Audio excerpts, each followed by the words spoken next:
तो में हम आगे बढ़ते हैं। डॉक्टर रेड्डीज के दूसरे तिमाही के नतीजे आ गए हैं। चर्चा करते हैं डॉक्टर रेड्डीज के सीएफओ पराग अग्रवाल से इस बारे में।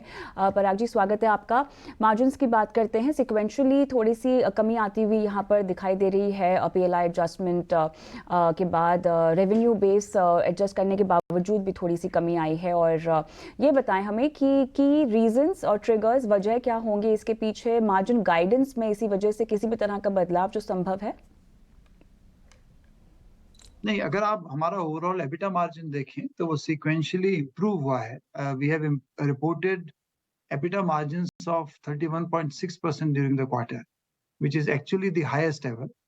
And the reason for this improvement is strong volume growth in our US and Europe generics business.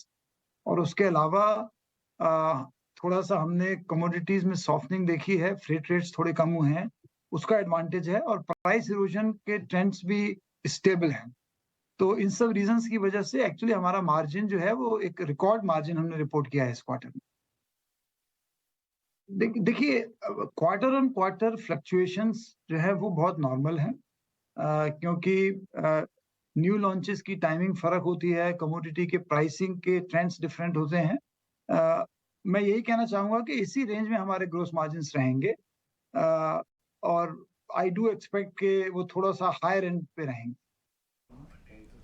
पराग जी, ये बताएं कि यूएस रेवेन्यू अगर हम इंटीग्रेशंस की वजह से देखें तो तिमाही में थोड़ी सी कमी आती हुई यहाँ पर दिखाई दी है, खासतौर से मेन फार्मा की। तो इसको आप क्या क्वांटिफाई कर सकते हैं नंबर्स के लिहाज से?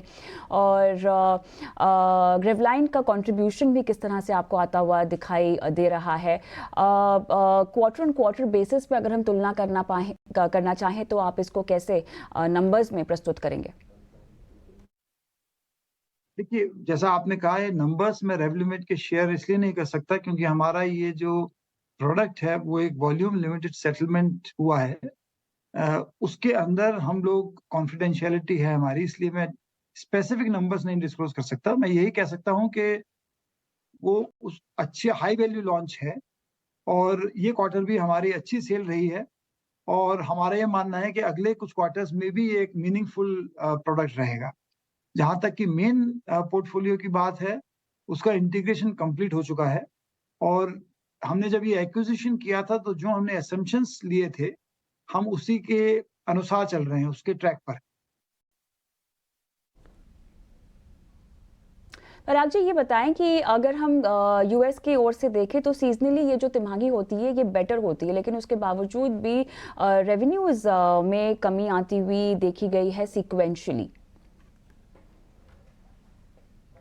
देखिए, ओवरऑल अगर आप देखें तो quarter on quarter sequentially flat है हमारा रेवेन्यू, डिस्पाइट प्राइस इरोजन। जैसा आपको पता है कि यूएस बिजनेस में कांस्टेंट प्राइस इरोजन होता है, लेकिन हमारे ओवरऑल सेल्स फ्लैट रही है क्वार्टर ऑन क्वार्टर। उसका रीजन ये है कि जो प्राइस इरोजन था उसको हमने सक्सेसफुली ऑफसेट किया because of market share gains in our existing portfolio. जो हमारे एग्जिस्टिंग प्रोडक्ट्स हैं उसमें हमने शेयर गेन करे हैं, और उसकी वजह से हम ये प्राइस इरोजन ऑफसेट करके हमने फ्लैट मेंटेन किया है क्वार्टर ऑन क्वार्टर।